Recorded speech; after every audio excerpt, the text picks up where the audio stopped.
Hello everyone, welcome back to my YouTube channel. एक बार फिर से आप सभी साथियों का हमारे इस यूट्यूब चैनल पे बहुत बहुत स्वागत है। दोस्तों, आज हम एक ऐसी कहानी के बारे में बात करने वाले हैं जो आपकी ज़िंदगी को बदल सकता है, जिसकी वजह से आप अपने किसी काम को करने में सक्षम नहीं हो पा रहे हैं। इस कहानी को सुनने के बाद आपकी ज़िंदगी में एक अलग मुकाम हासिल होने वाला है। तो आइए इस कहानी की शुरुआत करते हैं। एक समय की बात है, एक राज्य में एक राजा हुआ करता था और एक राजा को एक व्यक्ति दो बाज के बहुत ही खूबसूरत बच्चा देके जाता है। राजा उसे देखकर काफ़ी खुश होता है और वो गांव में अनाउंस करवाता है, गांव में लोगों को बताता है कि जो भी इसका देखभाल करेगा उसे हम एक अच्छी सैलरी देंगे और इसे काफ़ी बेहतर बनाना है। एक किसान वो करने के लिए तैयार हो जाता है और उस बाज के बच्चों को काफ़ी बेहतरीन तरीके से देखभाल करता है। एक समय आता है जब वो काफ़ी दिनों के बाद वो बड़ा होता है और राजा ये जानने के लिए काफ़ी उत्सुक होता है कि आखिरकार उस बाज के बच्चे का प्रोग्रेस क्या है, वो कितना तैयार हुआ। फिर वो उस किसान के पास जाता है और वो किसान राजा को उस बाज को दिखाता है। उस बाज के एक बच्चे जो बड़े हो चुके थे वो देखते देखते ही आसमान की ऊंचाइयों को छूने लगता है, लेकिन वहीं पे दूसरा जो कि कुछ दूर ही जाता है और फिर आके वापस अपने डाल पे बैठ जाता है। और यह देखकर राजा को काफ़ी दुख पहुंचता है।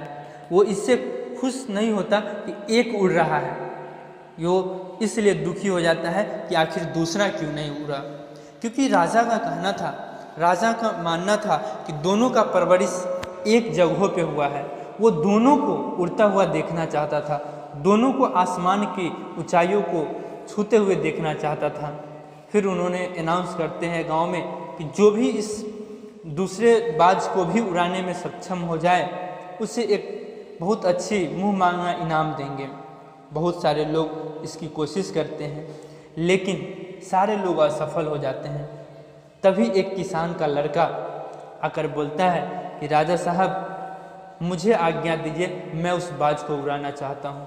राजा कहते हैं ज़रूर। और कुछ ही दिनों बाद राजा को ये खबर मिलती है कि अब बाज का दूसरे बच्चा भी उड़ने लगा और वो आसमान की ऊंचाई को छूने लगा।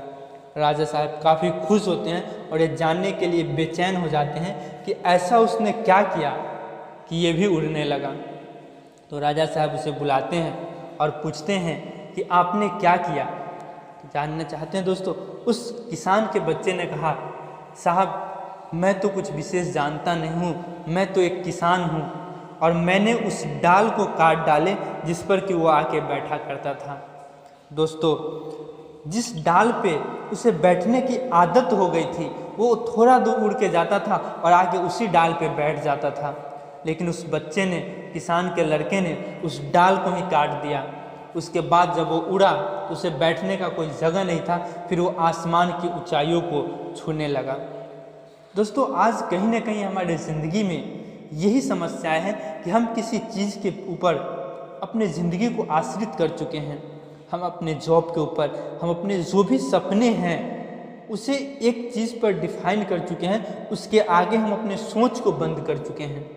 दोस्तों, अपने ज़िंदगी में एक अलग मुकाम हासिल करना है तो कुछ बड़ा सोचिए, जिससे कि आपके ज़िंदगी में बहुत बड़ा मुकाम हासिल हो सके। दोस्तों, इस कहानी से आप क्या सीखे कमेंट में ज़रूर बताएं और इस चैनल को सब्सक्राइब करें। मिलते हैं, तब तक के लिए थैंक यू। फिर मिलेंगे अगले वीडियो में किसी नए कहानी के साथ। तब तक के लिए थैंक यू एंड जय हिंद।